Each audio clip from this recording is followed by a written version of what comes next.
so Mizoram nam pangatangin pu Binyamin Ralte kan so mga ani hi la katangin thiltam tak zirtur le thungai nom tak tak mizo tong pu athiam le ni ke se ole tu nei lo ngai thang Erev tov shalom Erev shalom tov. Katong ito tayen. oh shathaye Tama. enge tunlai boruak te voin lampang te khwalum nge in homna lampang O voin lam khwa khatsu alum chongha lam mase chonghu lam khatsu ro tlema tha khwa khatlema doi tewa chuan shikhalau sang sang mai son mai khatana puante kantong konjom le tiang vet choni tunlai kan ro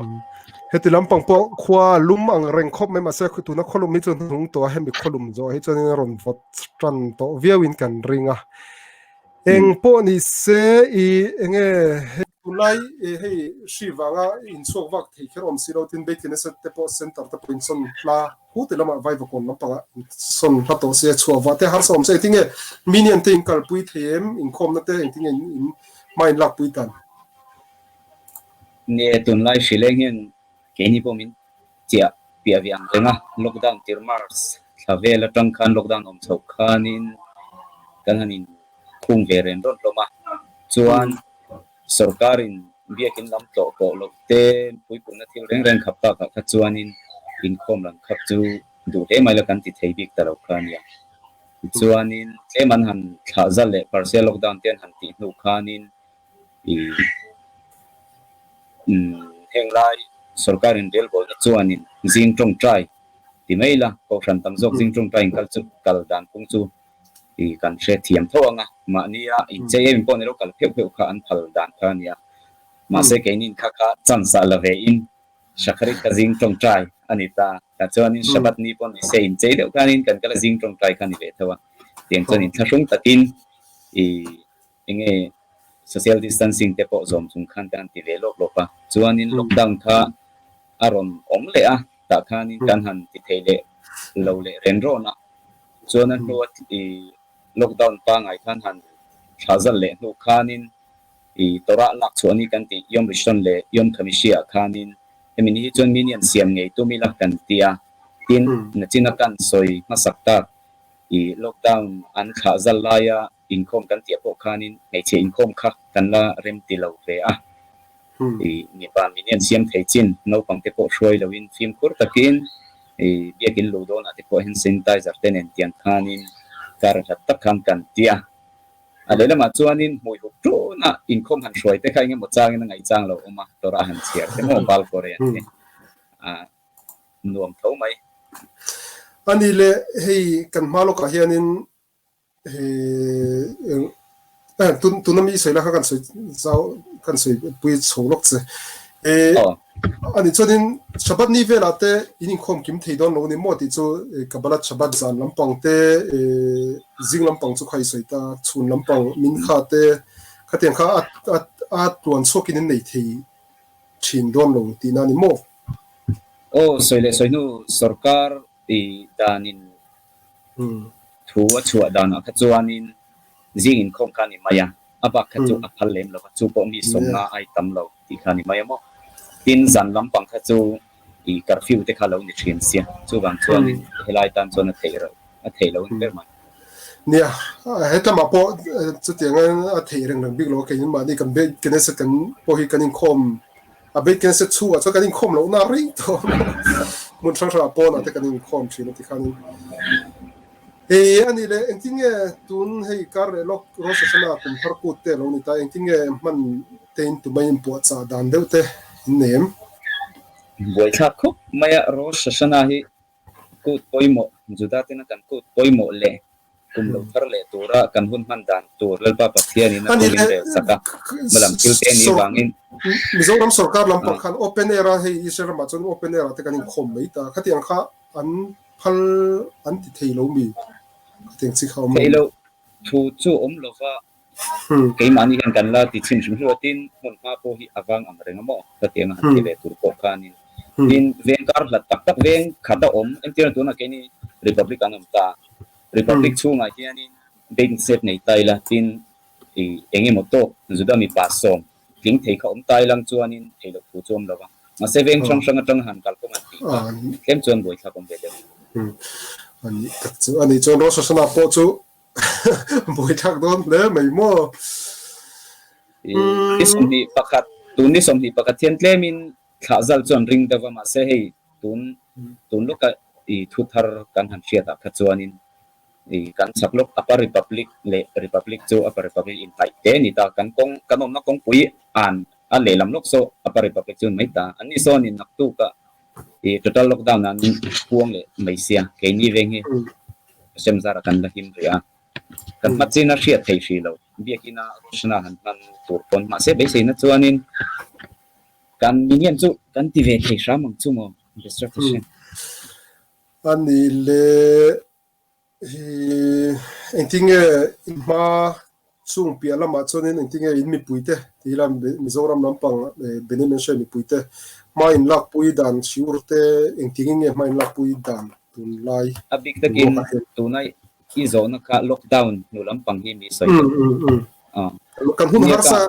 to na wang he til nun phung re rang hi dang lam vek lo thei lo mo kan kai tiếng anh kal pui ve dan ni ti thei ba ti om lo soy to angi koi huna po ka in mishing hi kanin lao vek kan ti mai don nge ni dang hi kanin ti ko ka shile na wang hi ani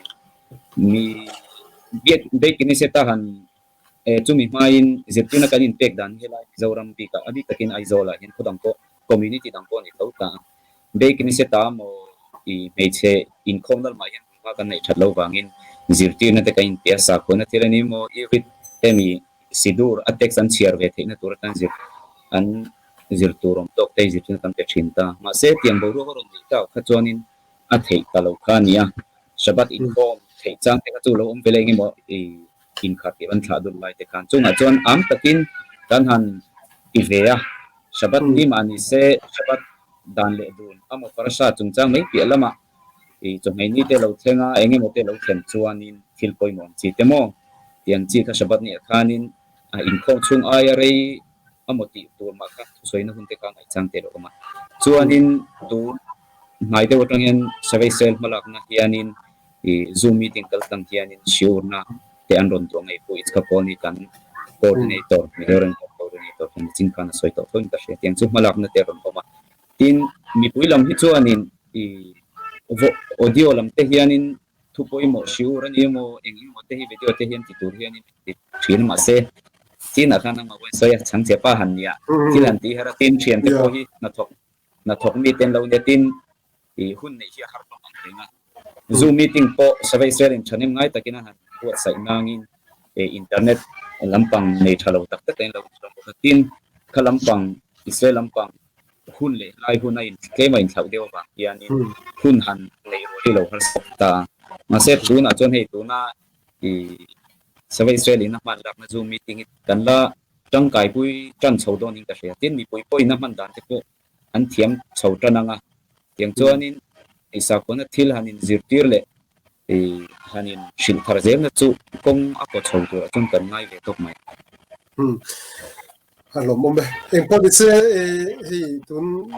enge mo san soi du tun kan ma ro ran ni ro pui lo theng tur eng lo hemi den chen he enge mo han soi du te nem nia ro rel na ni kan ha chon do na nia zuda te pun pui per te zinga mi nia poi mo ema lalpa pathiani na ami te min hmangai ema wangin kum khat chunga hetiang ni kum khat chunga tuna ro rel ni kan ti kharo shashana ni ro shashana hi englo judate kum thar kan ti na nga ma se mishing te kum thar ni elul ni som ni panga khanin judate ngai dan hei bible kal phunga chuan tanakh bible kal phunga chuanin leile vana siam ni kha elul ni som ni panga ni kha tang khan kal chhozera ani ruk ni ya chi khanin adama khat siam ani tani mishing pania chu rosh hashanah ni khani tani chu tishrei tha ni khatna ani ta chu kum tin by judate calendar kan ti hi bible calendar ni adik tak chuanin bible ta li le van siam ani ni tanga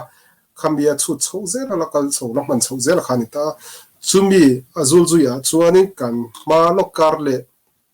shabat ni lo tur khi rosh hashana ni chu ni ta tishrei thani khatani ta chu pathianin adama asiam ni khani adama kati khan adama le every pot tel kha achan chu siam tir ni khanin mi pakhat ta mi pahni mi pakhata siam ani khamo bible po chiang de bereshit genesis khanin chi kha chu anita ang enge mane kan technical problem lampang ane lok chu aron me ta tuna kan ulawang kan sei tirang ni rosh hashana sai tuang kan tuna pokani sai ka kalongai thave zoya kumthar ni ani zudate kumthar azong chon kan soi seng lawanga tin hun po om lo poka tin do angin kain buat sai man lo pok ne lalpa pathian ina ro min rel sakna tur ni te alo nia kan ta na kum tha ani ge theina tam ele in tur e tur chi sang khai chi sang khoi zu te pul te ka tiang mang te khan lalpa pathian he na dil na te le ngin na te kan thena chuan kan chunga thalo zonga rilu pu te le kan siat na tura thil ti tam tak te ton lo ve theya kan siat in zuda te chu mel ma i na te kan lo ni ve thina min khongoi ngoi lem lo ma se i kan ta na i thil thalo lo ti theyang chi te chung la ka lalpa pathian ina min ve na tura tan te dil na kan nei thina ta chuan in po ni sela ke ina ka ngai koi mo ber chu thei ba to pati tak ze ta lalpa pathian he na tu te poina kan dir chuan lalpa pathian ni min ngai dam thei ta ni kan hriat thin angin chulaya kan soya ka ngai koi mo ve te chu tu na ka soi ka chu ben adam le makom kan ti kan ta ben adam le khavero a hianin mi ponan soya rabi te soi ko kan lo ben adam le makom ti chu eng tinang eliang ben adam le makom ti khanin lalpa pathian le mishing inkar alo ni ta a achida pui chha ka soya kha karon changchoi kha la ni kha achan even kan wa kan soi chonin kan le tel zelo chonin mi longai thatu te tang khana boi tha ka ole kan to nia soi to angin ben adam le makom kan ti chuanin lalpa pathian le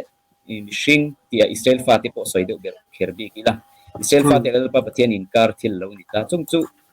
pathian le mishing inkar chu thei pato pa lalpa pathiana ngai dam kan dil chuanin lalpa pathian chu za ngai na khat pathian ani angin min ngai dia dam ngei tura po kan ngaya ngem ngo takin kan dil thina ni a ni ma sela mishing le mishing ben adam le khavero kan tia khanin i kan lo ngai poi mo le si lo chon tu na i moshe hi hia apoi lo soi tai la lalpa pathian he na ngai dam te la pathian khanin min ngai dam kherangem he ta ril ru ka ti nat le apoi ka soi pal tum reng wang ani mo tum reng wang ko ni lo sela apoi ka lo soi pala khan ngai dam ka di lo chuan lalpa pathian na ngai dam dil eng ang mai la lalpa pathian kha min ngai dam du kher kha ri nom lo chu wang chuan mishing le mishing inkar kan khosap ho na le kan thiu ti na ho kong eng ki ma hianin ti za le tlom to don lavin thu noi ro takin kan mishing puite kan juda puite chunga hianin ngai dam di la ngai ni mo kong eng ki ma thinlu takin i ngai dam du na thinlum ku chungin i ru kan sel na chon ngai dam te po kan dil ka poi moin ka she ta hianin mitam taki kan felin tarin ke po hi an ni thina a ho me ti han ngai liam pu ti thil om thei ani a ma se chu ani lo eng kim lalpa pathian ngaya chuan ke mishing ina ho ta ka kan ngai po hi alo ko lo theya mishing ina hlu ta ka kan ngai po lalpa pathian ngaya chuan a lo lo veu theya chu wang chuan eng eng lalpa pathian du dan kan chunga ro rel tu tur ber kha ke ma ni mishing ni lovin lalpa pathian ani dai se wangin mishing le mishing in kara ro min ron rel sak tu po lalpa pathian chawani a ma se chu ta chuan mishing in ti tu kan lo nei ve la ya kha thei pato pin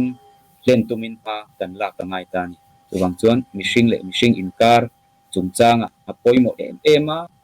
i tin thelaya kan soi du lok chu tlem han soi pen lok are memo i mishing hianin tu tenge kan i tu te chunga hian nge kan chapon hi kan lem tir bera tu te chunga hian nge i ngol taka kanom thin kan ti chuanin keini aya noi hnung anga kan ngai ti a hianin ngol takin kanom ngai lova tin kan chapo na thu po kan chak chuak ngai lova ma sela keima ni level pui ang emo keima ni zol po emo aya chung deuh te chunga hianin ngai dam dil te kan lo hre thina tin chu tiang ang ani wang chuanin chu tiang ang kan mil pui anga kan ngai te mo kan aya chung en te a chuanin I ngai dam dil lo har ema athu pungin I alo olani mai thei ma se thinlung takati chu harani tin soita ka chon chu tiang bokin ke mani aya ngoi nung tanga kan ngai ang chia te mishing ngoi nung le chung chuang be ran pai kan om dawa lalpa pathian ma chon kan I nang vek na be maya ma se mishing thil takin thil kan lo thler ve tum sang thina chulai kara chuanin mishing thila kan lo in thler ve vakarem lowa lalpa pathian ma chuan tu te po kain ang khat vekin kan oma lalpa pathian ma a nun na pakhat nei tharau pakhat nei chewa kan din do na wangin ti sual thei kan ni nalaya midang te ta na nok sak le ri ru tat na zong kan siam thin zong zong chi te ngai to chungin roshna thendo na te ani mo sual sim na chungchang sli ko te kan chiar thina chunga te po chuanin kein sfardi dan punga ido tam izrakal punga kal te chuanin ni somli velai sli ko te kan lo chiara chunga te po chuanin mishing chople chidin kanin thak thut thei lova mishing po kan fuke kan ti don ngeni nu kum chunga lain kim piaya ain siam du kun chunga hianin ni somli adu eti ani a tin chu tiang bukin mo share beno sinai tlanga alon lai te po ani selani somli le jan somli te lo ni ta tiang chuan thil hi ain zom chovek maya chumi na kan soi tum le kan po tir tum bera chu mishing it chople chilin kan in siam that thut thei lova ngol tot ve deuh mai kan nia chumi ni wang chuan zoi in tu na tang point in ti te ang sual sim dal pa pathiana trong china sti khot na chi na kan han soita kai mi dang point rot soito kha ngai dam na a chiara kan chiar thin khang chung thuin ziak te po khan ngai to tai la lal pa pathian ni na ngai dam dia na chung chang te lo ni a chople chilin mishing kan nun kan siam thahar ema tiam chon zoi te in lal pa pathian ni na ngai dam kan dil chawa tu na po kan dil chho mek zela ni a chumia po chuanin ngai dam kan ni thina tura tan chuanin tuna roshna te po lo nya zo chom yom kippur te po chom de yom kippur te po ron thleng leng chunga te po chon chan vo tha le lalpa pathian ni na angai dam nun na buwa zia lu le chan vo tha tak cham tura ro rel sak te kan ni du chuan engtian angin nge ro rel na ma thiam chanin kan dinanga ro rel na pa lalpa pathian tan a tha zonga nun na buwa te zia lu kan ni a lalpa pathian min ngai dam ang ti chuan veng te mangai ro ti tang te khanin ngai to na kan siam thian te po angai anga tin mani kanin pangai ang che mi dang te kan pangai thei kher lawani po in mani ta na thatur le thalo tur kan du lawang che ro rel na ma thiam kan chana lalpa pathian ta na thataka mishing na kan be se ang taka ro min re sa kan du chuan mani ro in rel hantum chin phot tai la kan ta na thatur le tian soi zo kang kan mishing pui te chunga ro rel na le treatment kan pek ang chen lalpa pathian ro min rel sak thine ti ani a mishing tu ma misol ke chon kan om ka ti thei lawa kan fil to zo lo ka ti mai thina misol tak tak lai hamang te lo ni ta na ka ten mi an zuda te min tat mi ta chi mi dang te chunga ro rel na le thu tu na kan siam ang angin lalpa pathianin kan chunga ro rel mai thina ti ania chuwang chuan ni tu te chunga po ni china kan soita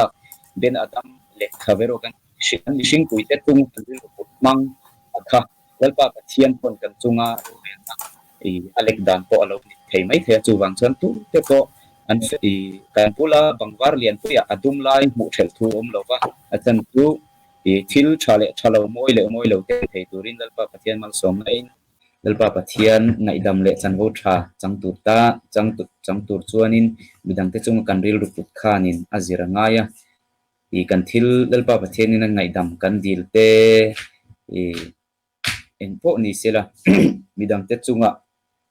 en rem na mit kha kan len ti rangaya lalpa pathian nai em lai kan kiang naya kan au phak ya kan ban phak maya om lai ania chuwang chuan tun hunai atang hianin lalpa pathian he na kir le na khozer le chuwa ti lalpa pathian he na ani khozer le atsmi ke hi sual simin lalpa pathian he na kir le kani ati thei ngei turin kum lo thar le tura chan ho dom tak lal pa pathianin min pe theu se ti kha kan dil na le i trong trai na ni ro se